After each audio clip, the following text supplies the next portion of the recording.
que es uno de esos pasajes como candentes que generan debate, porque es el pasaje que habla como del fin de los tiempos. Y hay mucho que decir al respecto, que quizás hoy espero que tengamos algunas claridades de estos temas. Sí es muy importante para nosotros, antes de entrar en este texto, tener como unas claridades a la hora de acercarnos a las Escrituras. Y es que sí hay pasajes de la Biblia que son pasajes que tienen como elementos no tan claros porque se superponen unos con otros. Entonces como que no es fácil hacer una narración de versículo tal al versículo tal habla de esto y del versículo tal al versículo tal habla de esto otro, sino que estos pasajes pareciera como muchas de la profecía en el Antiguo Testamento como que mezcla los tiempos y las personas. Así que estos pasajes, este sermón particularmente, el Sermón de los Olivos, es un sermón que ha dado mucho debate académico en cuanto a qué se refiere. Sin embargo, hay una postura desde la cual lo voy a predicar, desde mi estudio, me ha hecho estudiar muchísimo este texto, así que desde mi estudio he tomado una postura y ustedes desde su estudio espero convencerlos de que así es, pero si no, quiero animarlos a también entender, porque algunos yo sé que con el celo que hemos venido hablando de la palabra, algunos dicen como que, ay, ¿cómo así, pastor? Eso se puede interpretar diferente. Entonces como que hay cierto temor a la hora de acercarse a un texto bíblico y de pronto no interpretarlo de manera correcta, ¿sí?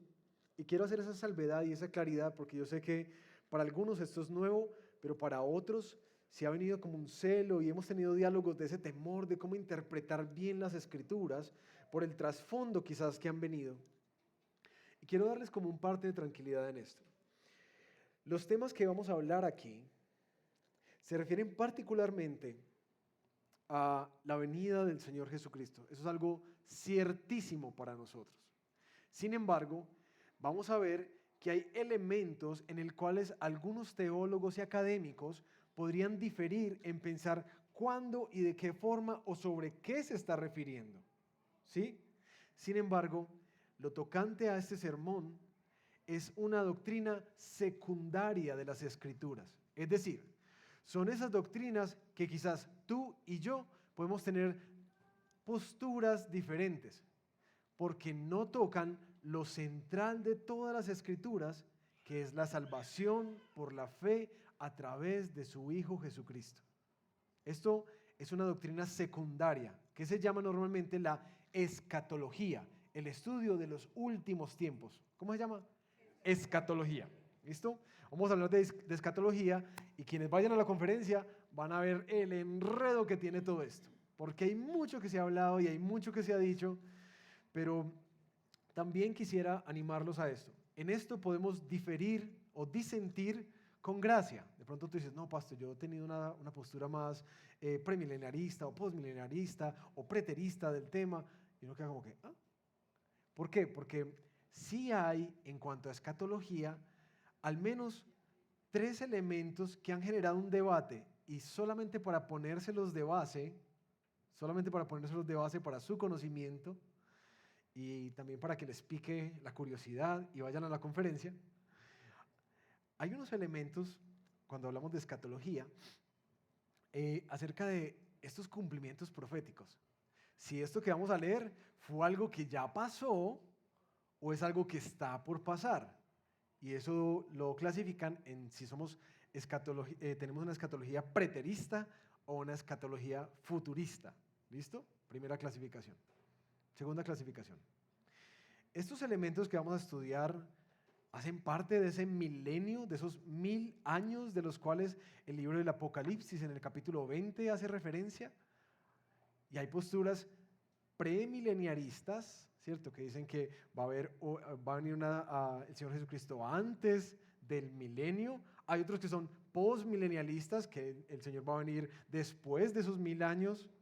Y otros, como es mi postura, amilenialistas, que creemos que el milenio es el tiempo entre la primera y la segunda venida de Cristo, y los eventos que estamos diciendo son los eventos que están pasando en este tiempo, en tanto esperamos al Señor Jesús. El tercer elemento de discusión es el tema del rapto. hay rapto y cuándo ocurre, ¿sí? Hay algunas posturas de que se da tribulacionista, es que hasta es difícil decirlas, ¿no? Pretribulacionista, mitribulacionista, posttribulacionista, es como que en qué momento es que el Señor coge a la iglesia, si antes, durante o después de esos 1000 años. En eso hay mucha tela que cortar y hay muchas divisiones dentro de la academia respecto a esta postura, pero nuevamente es una postura secundaria. ¿Por qué? Porque lo que es ciertísimo y une todas estas diferentes posturas es la certeza que todos estos grupos tenemos de que Cristo vuelve. Así que si de pronto quedaste como que, ay, ¿cómo así? ¿Cómo así? Me he perdido. Solamente hay una cosa importante que tienes que saber, que todos estamos de acuerdo. El Señor vuelve y vuelve por su pueblo y va a restaurar todas las cosas. Esa es nuestra seguridad y nuestra confianza, ¿vale? Ahora, como diría San Agustín, en lo esencial, como el Evangelio, unidad. En lo dudoso, demos libertad. Y en todo, que haya amor, o como lo expresaba, caridad, ¿sí? Ahora, después de tanto debate de este texto, entonces, ¿cuál es la postura y qué vamos a hacer? Uno podría acercarse a Mateo 24 y empezar a especular. Ay, entonces venga, yo hago cálculos, yo voy a echar calculadora a ver cuándo es que viene Jesús. A ver si ya o ya volvió, no sé qué. Tenemos que ir a un principio de estudio bíblico, y aquí esto está volviéndose como una clase en un sentido de estudio bíblico. Y la pregunta de fondo es, si esto es un sermón, ¿cuál es el propósito de Jesús con este sermón? ¿Cierto? Porque podríamos empezar a utilizar el sermón para propósitos que Dios no tenía en mente. Así que tenemos que devolvernos para pensar cuál es el propósito de un sermón como este, como el que vamos a leer. Porque ciertamente, y lo vamos a ver, no es para satisfacer todas nuestras curiosidades acerca del tiempo y la forma de cómo va a llegar Jesús. Ciertamente no es para darnos datos precisos para calcular el tiempo de su venida, porque no los da. Y tampoco es para que sus discípulos y aquellos que vendrían después de ellos queden temblando de miedo, aterrorizados como para ver cuándo es que suena la trompeta. ¿Sí? Tampoco tiene ese sabor el sermón. Ese sermón que hoy vamos a ver cómo Jesús, a través de él, a pesar de que mete tantos elementos, si hay algo en común, y es que está preparando a sus discípulos para enfrentar dos sucesos, y ahí está mi postura personal respecto a esto. Este texto habla de dos sucesos, uno que pasó y uno que vendrá, que se refiere a la destrucción del templo por parte de los romanos en el año 70 y la posterior parusía, ya que estamos con tantos términos teológicos, la parusía, la venida del Señor Jesús, ¿sí? Este texto está preparando Jesús a través de este sermón a sus discípulos, su pueblo, su iglesia, que iba a enfrentar una calamidad nunca antes vista para ese tiempo, como la destrucción de Jerusalén y de su templo, y también está preparando para los días postreros su venida. Hoy quiero abordar este texto como con 4 punticos. Y es que el texto nos quiere invitar a confiar en las palabras de Jesús. Primer punto. A perseverar en medio de la adversidad. A esperar con esperanza su venida. Y por último, a trabajar con esmero, con diligencia en su obra. ¿Listo? ¿Qué tal si oramos y ya le damos lectura a nuestro texto? Señor, gracias por estos textos tan bellos que nos sacan de la inmediatez de nuestra vida, de la ceguera, y nos ponen en perspectiva, Señor, de recordar quién eres tú, soberano sobre toda la historia de la humanidad, pero también que traen tanto aliento y ánimo y esperanza a tu pueblo en medio de días oscuros. Yo quiero pedirte, Señor, que a través de este estudio tú afiances nuestro corazón en ti. Especialmente como todos estos apóstoles y siervos tuyos que murieron con la esperanza de tu venida. Señor, que nosotros podamos, Señor, también vivir así, con los ojos puestos en ese retorno del gran Rey, la mayor esperanza y anhelo de nuestro corazón. Verte, Señor Jesús, ahora glorioso, reinante sobre nuestras vidas y sobre tu creación.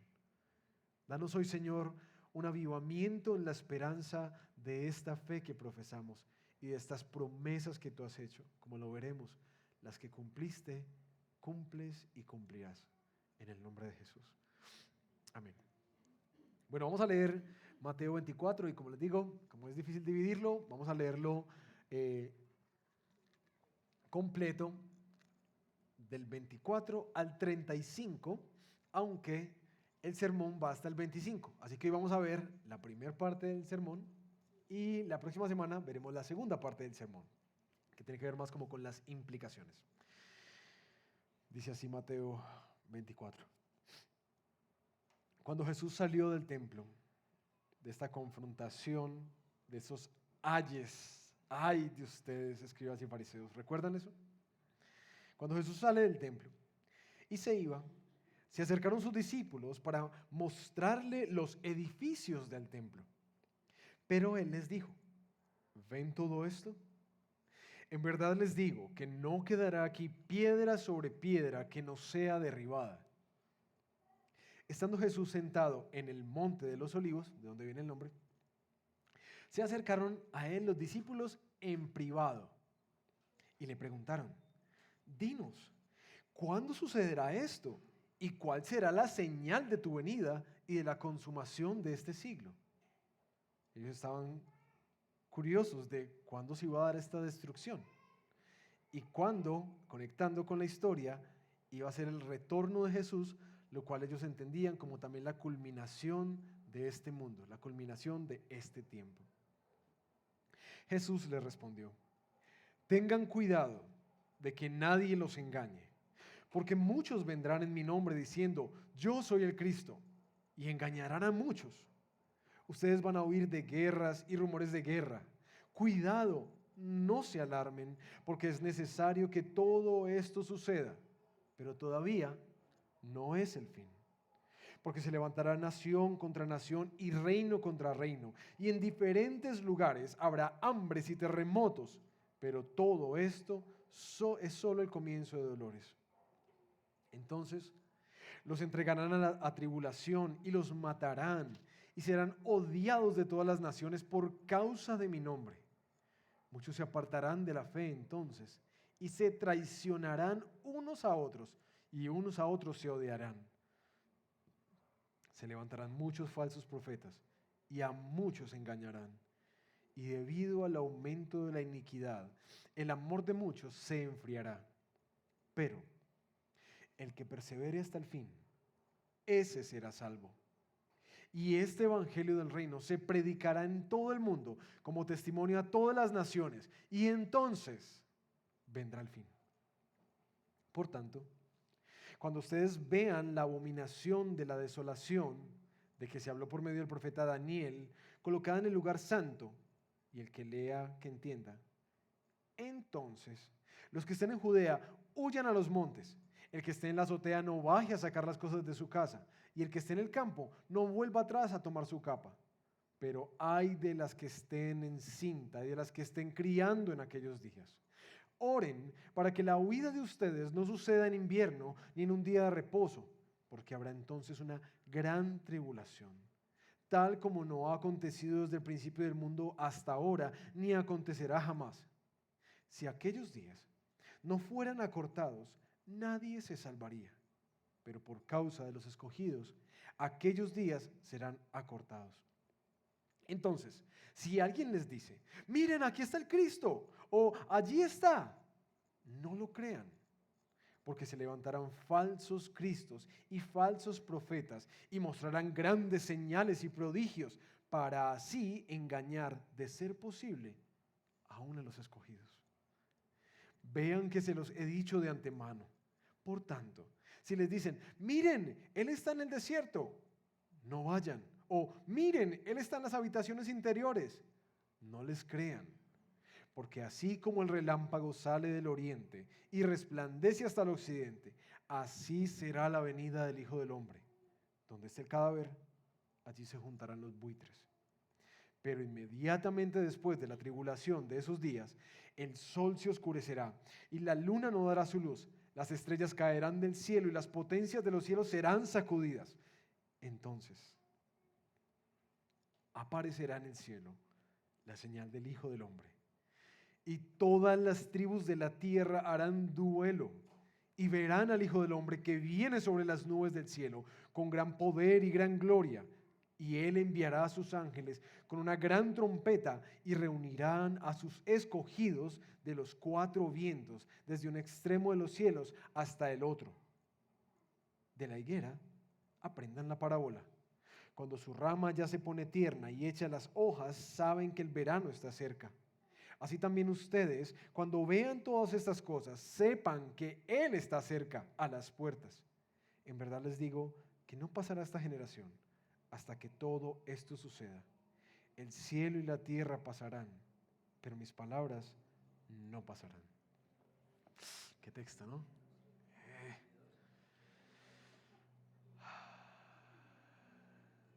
Este texto, pensando en los propósitos de Jesús, en primer lugar es un texto para nuestra confianza.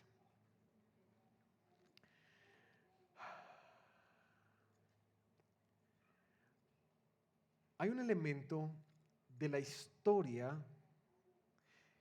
que se teje paralelamente con este texto que es muy importante entender. Y aquí vamos a devolvernos por allá a los años de las guerras de los judíos, que habla el historiador Josefo, un historiador judío que registra particularmente esta batalla de los judíos contra los romanos. Ustedes saben que a lo largo de la serie hemos hablado de esa expectativa que los judíos tenían acerca del retorno del Mesías, que era liberador y con poder porque les iba a quitar el yugo opresor de Roma, ¿cierto? Roma. Y ya iban a ser otra vez una nación libre. Los judíos siempre han sido muy celosos con eso. Así que por allá, por la década de los 60-66, se desata un levantamiento de los judíos contra los romanos para liberarse de su opresión. Eso tiene una serie de eventos, de conquistas, de derrotas y conquistas, que en últimas llevaron la avanzada de los judíos a poder declarar un tiempo de libertad de Roma.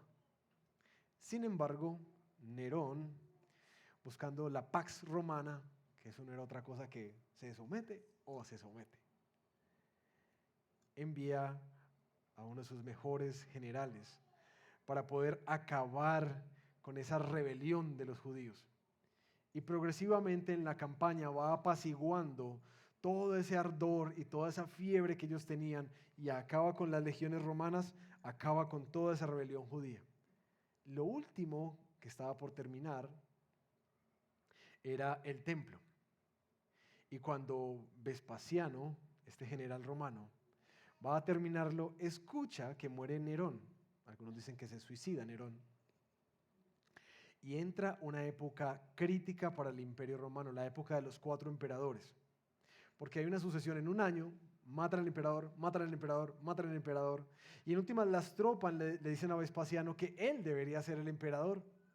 Así que Vespasiano para la campaña contra Jerusalén y se devuelve a Roma. Pero, como la rebelión sigue, envía a su hijo Tito, para que baje y culmine lo que él empezó. Tito va y acaba con toda Jerusalén, la arrasa.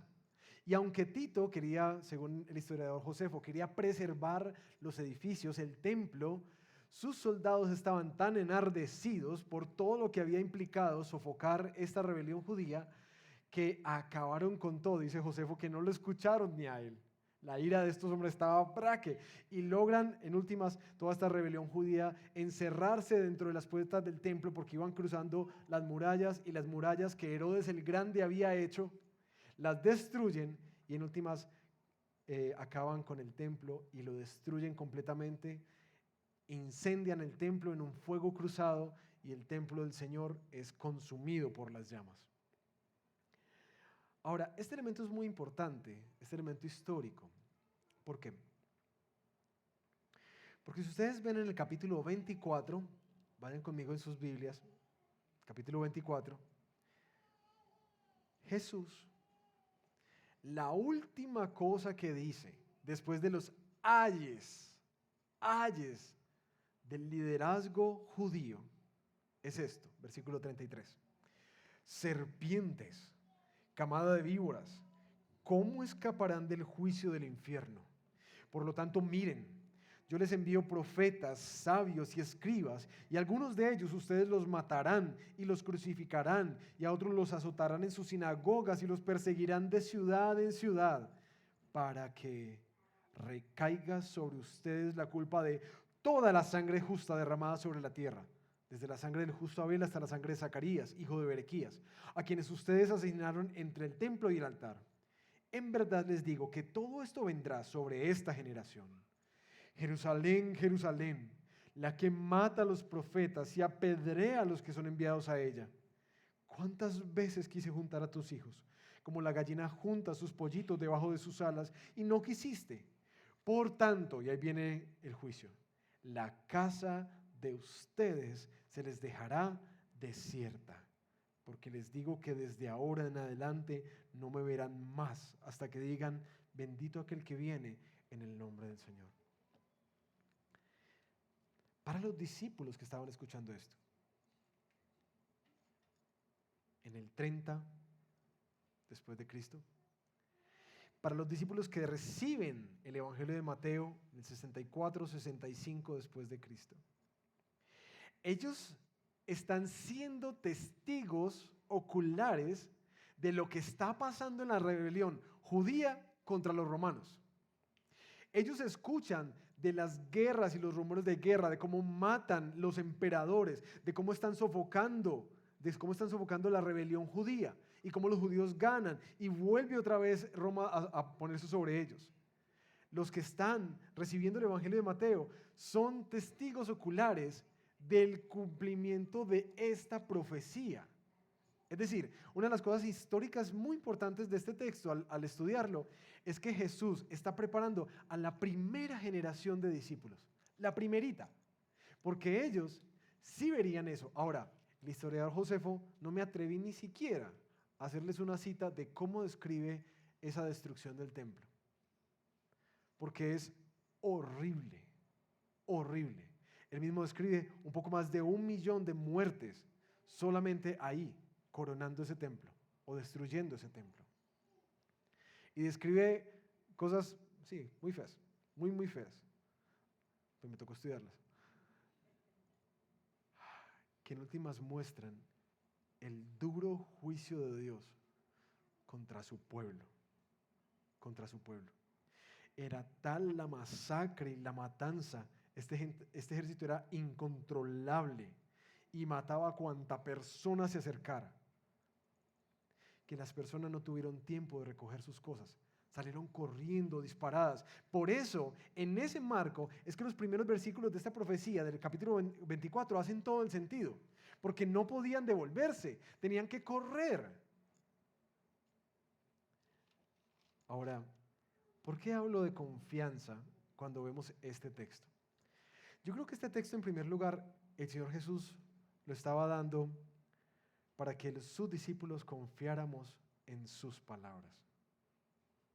Mis queridos, haciendo un recuento de Mateo, ¿recuerdan cuántas veces Mateo dijo para que se cumpliera lo dicho por el profeta? ¿Recuerdan cuántas veces hemos pasado por eso? Muchísimas. Más de 10, 12 veces hemos pasado por eso, para que se cumpliera lo dicho por el profeta. Entonces, todo lo que desde la antigüedad se había dicho acerca de Jesús se está cumpliendo. Ahora Jesús está aquí profetizando la destrucción y el juicio contra ese pueblo que una y otra vez Él quiso traer como la gallina traía sus pollitos bajo sus alas, pero no quisieron.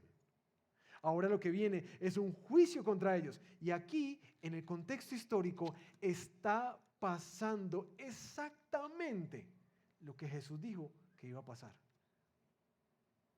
Quienes recibieron los primeros bosquejos de Mateo. Ay, mira, escuchaste las noticias, ve, como dijo Jesús. Jesús dijo exactamente qué iba a pasar.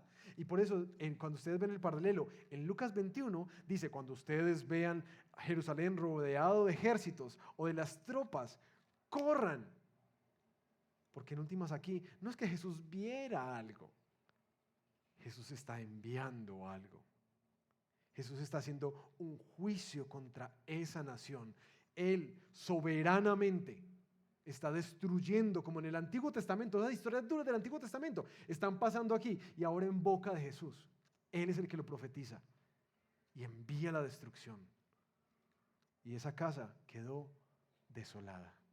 Esa que era maravillosa, hermosa. Dice Josefo que no había estructura en la época como el templo, porque Herodes el Grande le había invertido una cantidad de dinero para poder ensancharlo y ensancharlo, tanto que era considerado como una maravilla arquitectónica para la época. No solamente por lo grande y esplendoroso, sino también por las cubiertas de oro y también por el mármol, que decían que desde lejos, cuando pegaba el sol, brillaba ese templo. Ahora, dicen los historiadores que cuando el templo se quema, las placas de oro que lo recubren se derriten. Por eso, después el emperador manda a quitar las piedras para poder extraer el oro. Y literalmente se cumple la profecía de que no quedará piedra sobre piedra. Todo, exactamente todo, ocurre como Jesús lo había narrado 40 años antes. ¿Por qué eso es un texto de confianza para nosotros?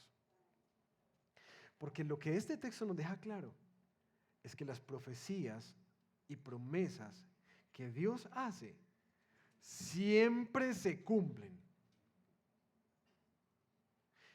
Y lo que va a prometer también se va a cumplir.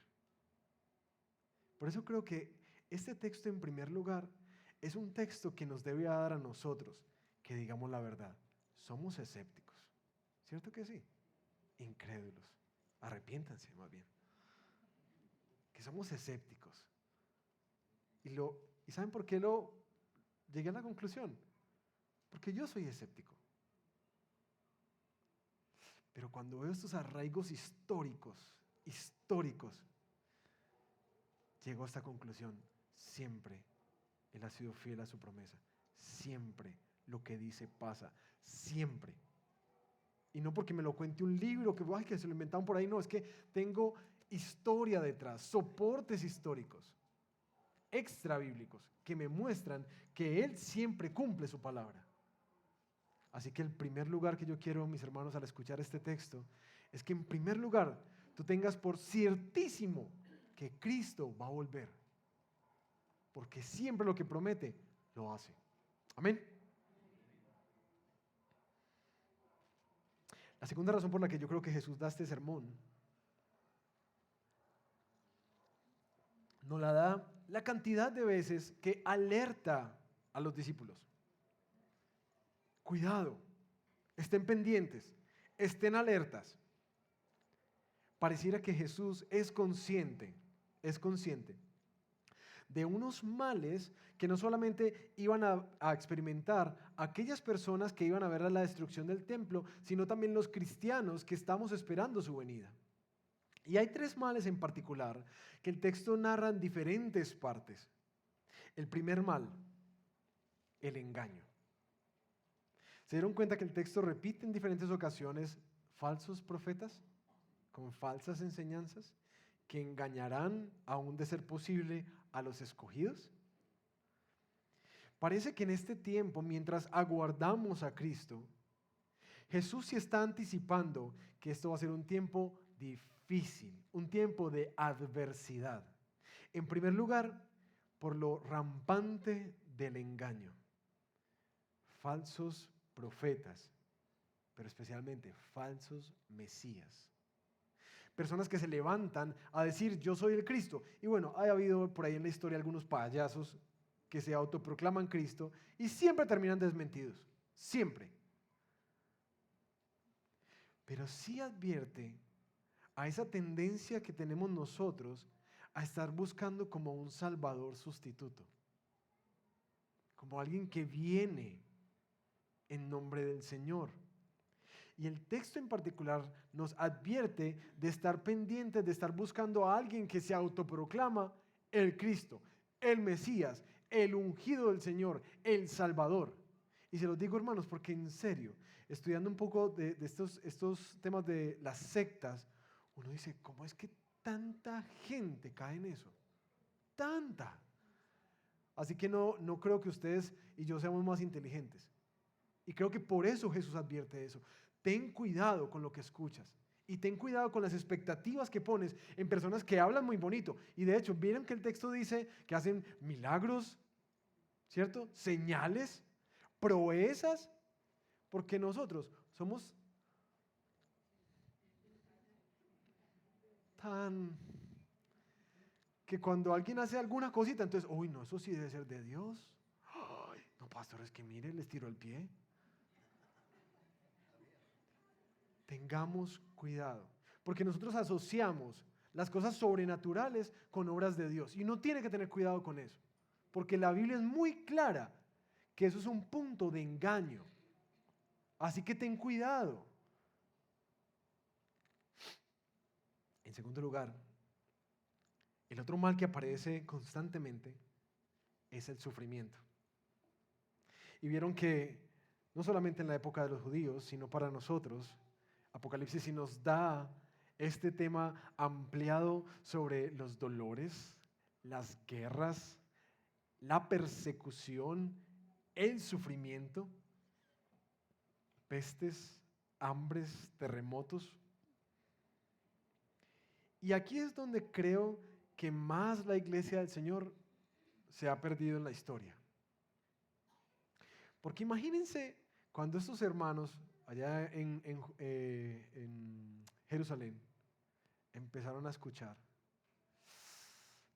que mataron al emperador y luego mataron al otro y luego mataron al otro y después hubo una conquista por allá en Masada y una hambre, una lepra, una enfermedad, hambrunas, pestes se tejieron en medio de esa guerra.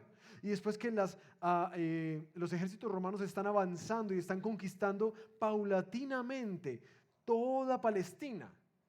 Imagínense cómo se sentía eso, esas noticias. ¡Ah! Ay, no. Ahora, posteriormente, por allá en el 160, se levantó otra revolución y se autoproclamó, se me fue el nombre de Ben Hadad, se autoproclama como el Mesías de Israel.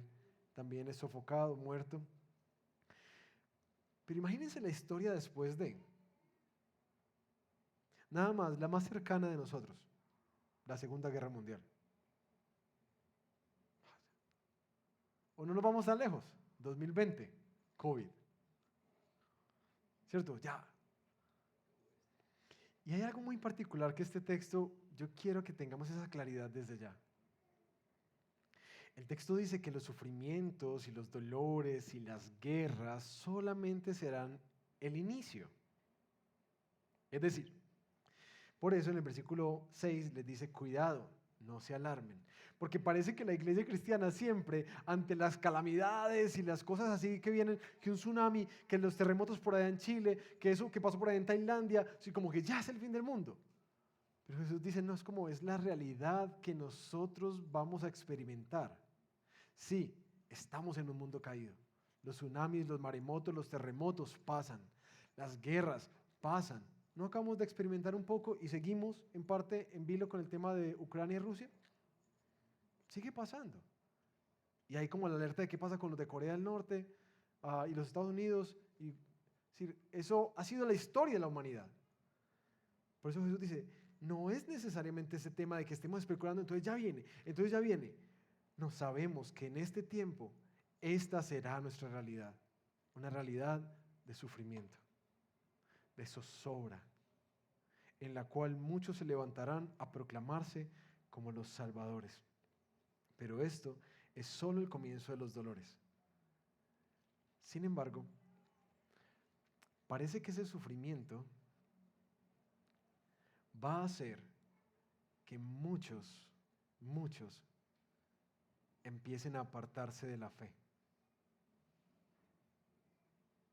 De hecho, creyentes que estaban caminando en la iglesia del Señor empiezan a traicionarse unos a otros. Y de hecho, por el pecado que va rampante, va creciendo más y más y más en el mundo, que esto es horrible, esto es horrible. ¿Ustedes se han dado cuenta que la gente habla así del mundo hoy? Ay, no, yo no sé dónde vamos a parar. Uy, no, esto es horrible, es horrible. El amor de muchos se enfriará. Y a muchos falsos profetas los engañarán. Y aquí está la exhortación, que es el peso de lo que yo siento que Jesús quiere dejarles a ellos.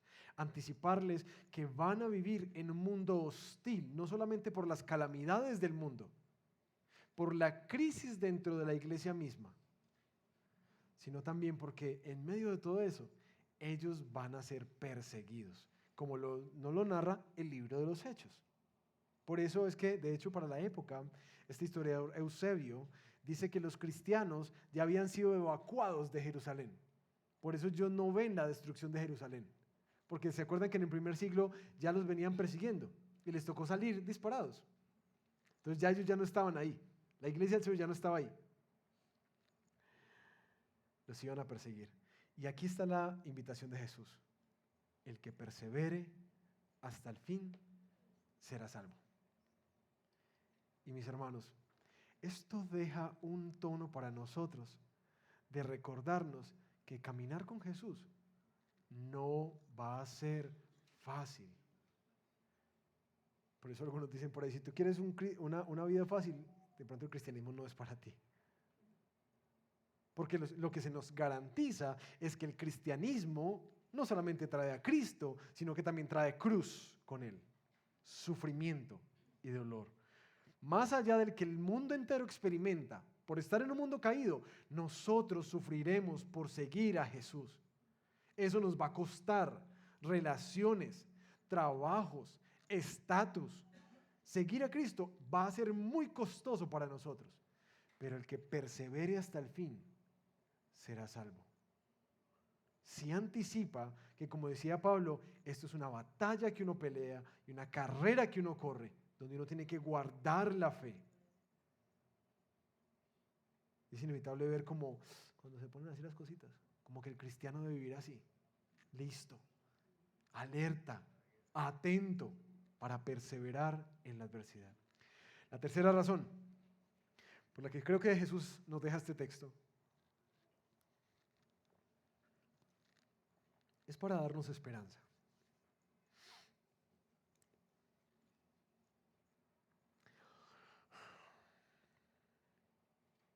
Es muy hermoso ver cómo no solamente hay una esperanza de su venida.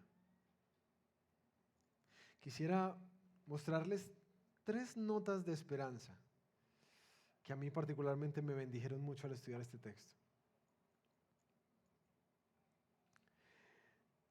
La primera es, ustedes ven la forma en que el Señor cuida a su pueblo, no solamente le advierte, sino que cuida a su pueblo. Versículo 22.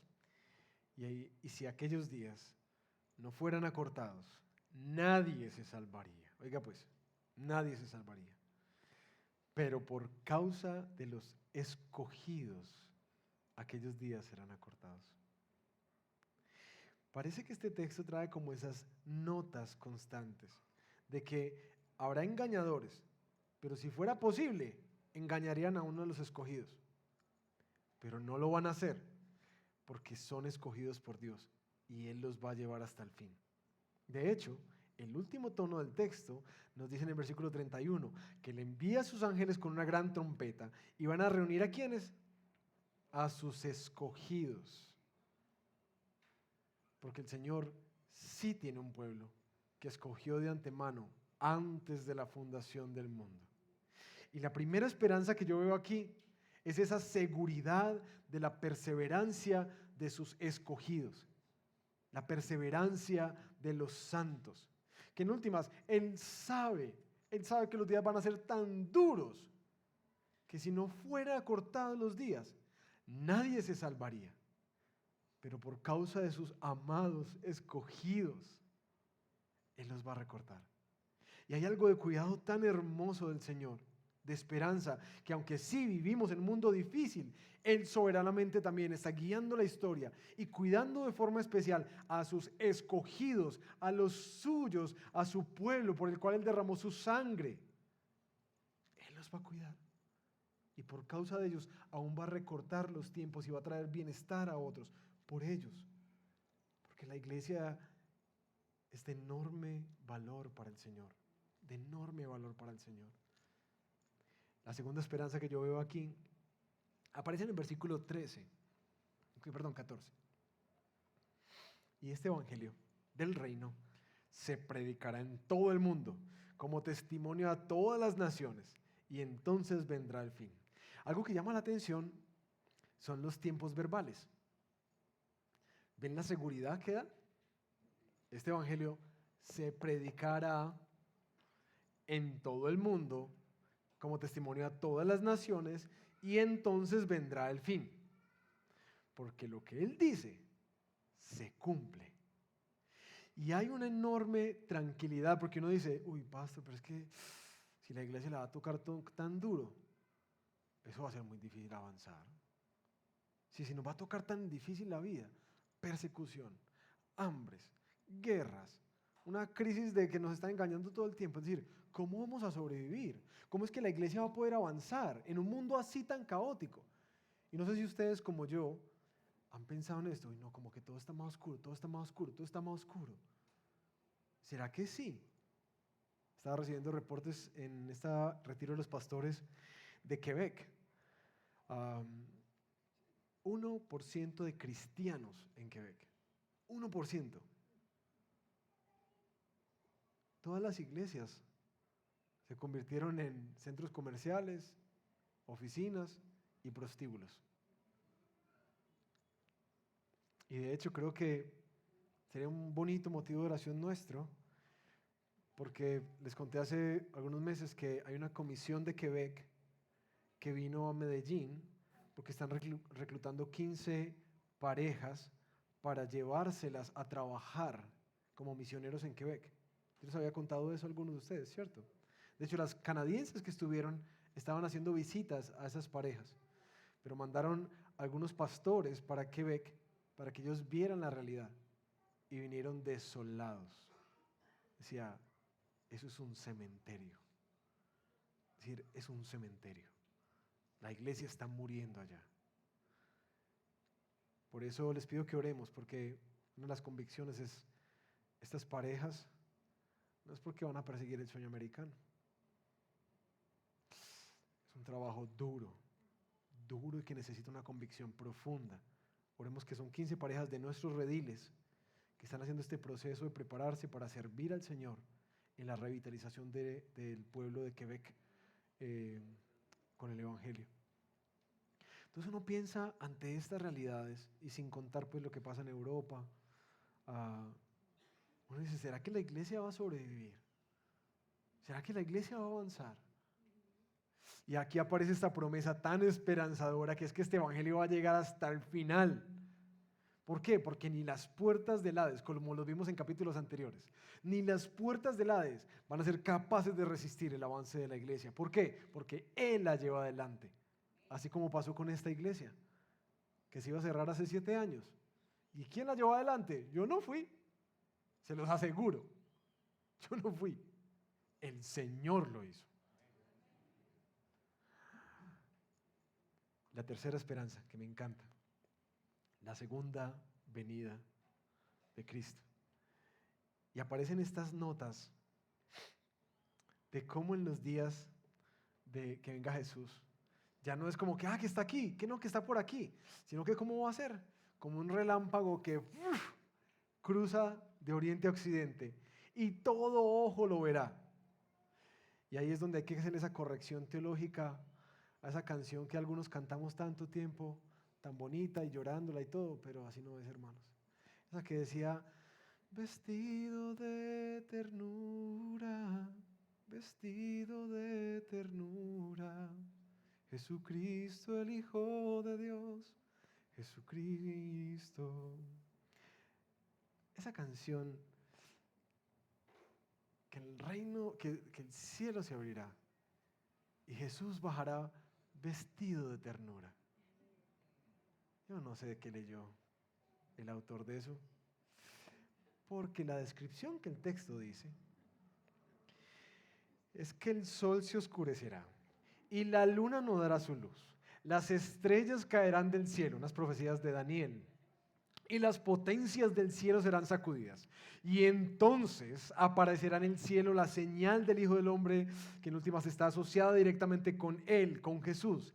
Y todas las tribus de la tierra harán duelo, como dice el profeta Zacarías, que llorarán cuando vean al que han atravesado, traspasado. Llorarán y se lamentarán todas las familias. Y verán al Hijo del Hombre que viene sobre las nubes del cielo, con poder y gran gloria. Y Él enviará a sus ángeles con una gran trompeta y reunirá a sus escogidos de los cuatro vientos. ¿Cuál ternura? No le veo ninguna ternura a esto. Eso lo que da es un temblor ni el berraco y unas ganas de arrodillarse. Porque así vendrá el Señor. No es como que, entonces ¿será que está por aquí? No, todo ojo lo verá. Y lo más hermoso, mis hermanos, lo más hermoso de esto que, me bendijo tanto estudiando este texto. Cuando uno ve el mundo con tanta desolación, con tanto mal, con tanta corrupción como la que hemos visto por estos días en las noticias, es decir, con tantas guerras, estos informes de la iglesia por ahí en el norte,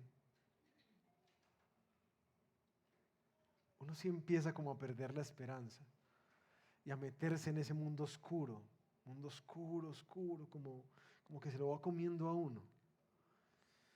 Y creo que por eso es que Pablo, Juan, Pedro apuntaban tanto a que uno tenía como cristiano que tenerlo mirada allá, en la llegada del Hijo, en su reino y en su gloria, en lo que Él prometió, que es ciertísimo, y por eso quise comenzar por ahí, porque es ciertísimo para nosotros. Porque si uno mira las circunstancias, te digo, te deprimes.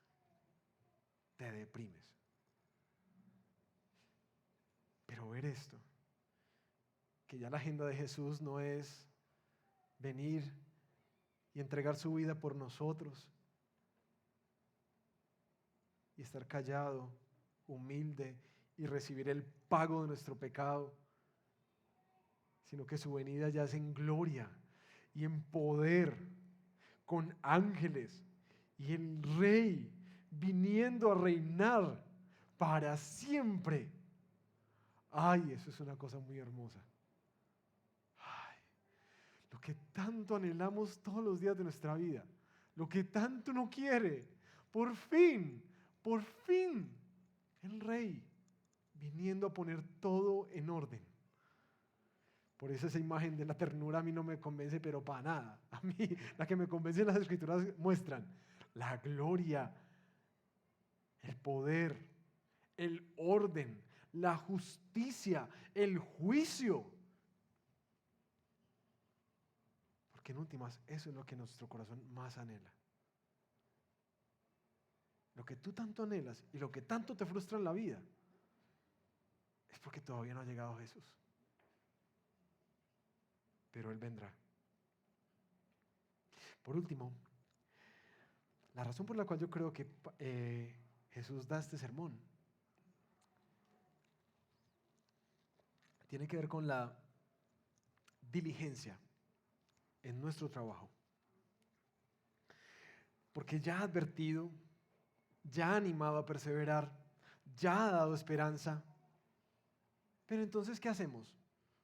¿Solamente resguardarnos mientras pasa todo esto y viene Jesús? ¿Eso será? ¿Y tratar de mantener lo más santos posibles y no pecar? ¿Y cerrar los oídos a los engañadores? ¿Y orar en medio de la tribulación? ¿Será que esa es la agenda que el texto deja? No.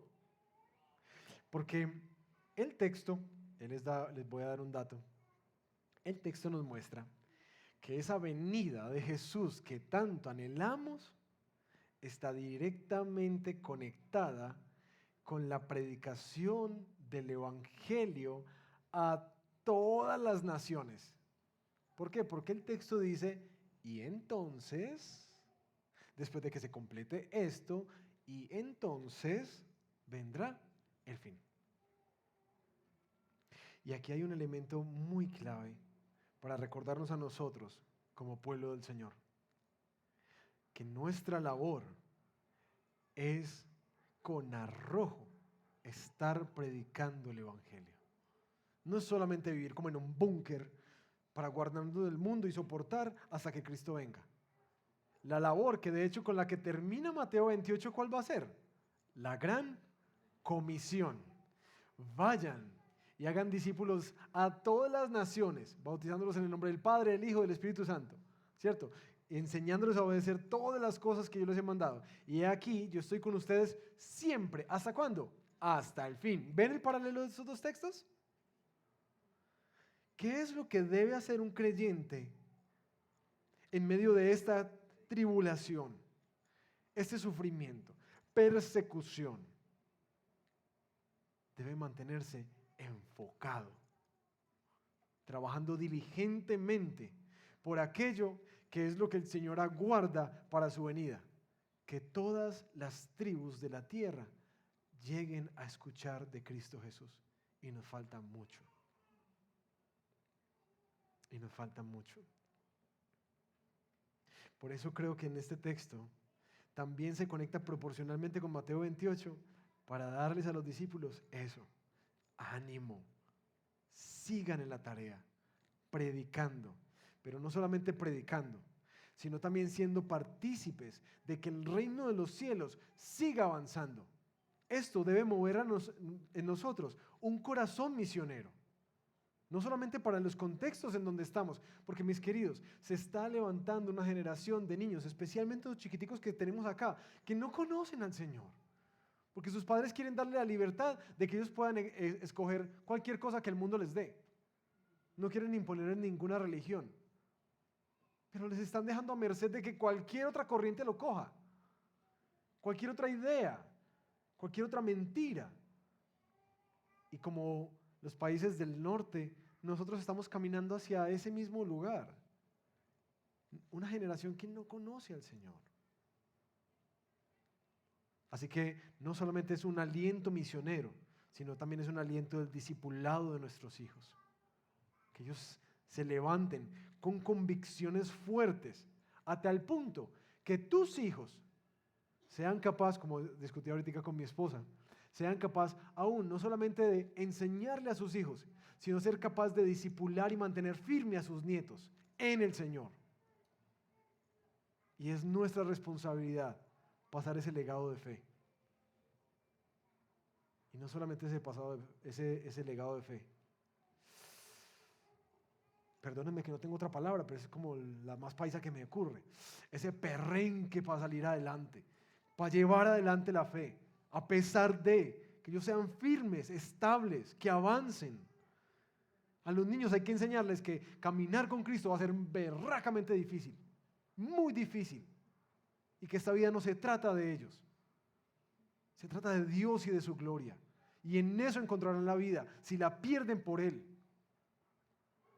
Por favor, mis hermanos, enseñemos un evangelio diferente a ese licuado que nos llegó a nosotros del evangelio de la prosperidad. Enseñémosles a nuestros hijos, a nuestros nietos, un evangelio, el verdadero evangelio. No es el licuado que nos enseñaron de que busque a Dios para que le vaya bien. Con eso se llenan las iglesias, pero predica que el evangelio tiene cruz. Y vas a ver que no es tan llamativo. Aplicación. He estado predicando para aquellos que conocen al Señor, que han rendido sus vidas a Jesús y se consideran a sí mismos discípulos de Cristo, para que tengan confianza, para que perseveren y para que tengan esperanza. Pero también soy consciente que quizás hay algunos acá que están apenas dando esos primeros pasos, como entendiendo, hombre, ¿qué es esto del cristianismo? Eso de la iglesia cristiana, ¿qué hacen allá? Porque hay una sed y como un hambre en el corazón por buscar a Cristo. Y sé que hay personas aquí y sé que hay personas que fielmente escuchan estas predicaciones, que todavía no han rendido su vida a Jesús. Y aquí hay un elemento muy clave que yo quiero dejarles a ustedes, que están acercándose a Cristo, acercándose, como conociendo y buscando a Dios. Es recordarte que esta historia está en manos de Dios. Y si tú eres uno de esos que vive sin esperanza y con temor en este mundo, yo quiero animarte a que tengas esperanza, reconociendo que el Dios que las Escrituras nos enseñan es un Dios soberano, que aún el mal y los juicios como los que pasaron en la destrucción del templo están en sus manos. Los tiempos y las formas están en sus manos. Este caos está en sus manos. Y Él está esperando hasta el día de su venida para venir a juzgar y restaurar todo. Así que quisiera darte la esperanza que tenemos seguidores de Jesús, de que nuestra vida, nuestros hijos, nuestro país, este mundo, todo está en manos del Señor. Todo. Pero quiero hacerte una invitación, especialmente la próxima semana vas a sentir mucho más ese peso.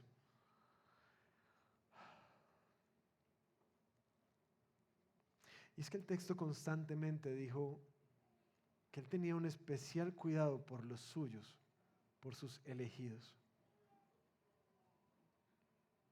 Y la forma en que sabemos que somos elegidos por el Señor, no solamente es por el testimonio interno del Espíritu Santo en nuestro corazón, sino porque también nuestra vida respondió a Él en arrepentimiento y fe. Mis queridos amigos visitantes, yo espero que cuando el Señor venga, tú estés preparado, que no haya nada que te avergüence delante de Él. Y la única forma de lograr eso es rindiendo tu vida a Jesús, reconociendo tu pecado, reconociendo tu insuficiencia, reconociendo tu rebelión activa, pasiva, en la cual has vivido como bien te ha parecido, no necesariamente haciendo y deshaciendo, pero sí viviendo como si Dios no existiera. O lo peor, engañado pensando que hay una relación con Dios porque le pides a Dios que te ayude. Lo que Dios nos pide es que nuestras rodillas se doblen y nuestra vida completa se arrepienta y se rinda, reconociéndolo a Él como Señor y como Salvador. Yo espero que tú hagas parte de este pueblo precioso. Y ese pueblo tiene esa marca que declara que Jesús es el Señor de su vida. Y si no lo has hecho, yo te pido que lo hagas. Ahora que todavía hay tiempo, hazlo. Porque de una u otra forma, tu rodilla se va a doblar. En unos para alabanza y en otros, como dice este texto, para lamentación. De aquel que constantemente les fue predicado, pero nunca rindieron su vida a Jesús. Hazlo hoy, hazlo hoy. Ríndete a Él. Y mis hermanos, estos que nos reconocemos como seguidores de Cristo, hermanos, confiemos en sus palabras, perseveremos, maduremos en la fe, maduremos para aguantar. Enseñemos a nuestros hijos a ser maduros, firmes en la fe, para aguantar lo difícil que será caminar con Jesús en ese tiempo.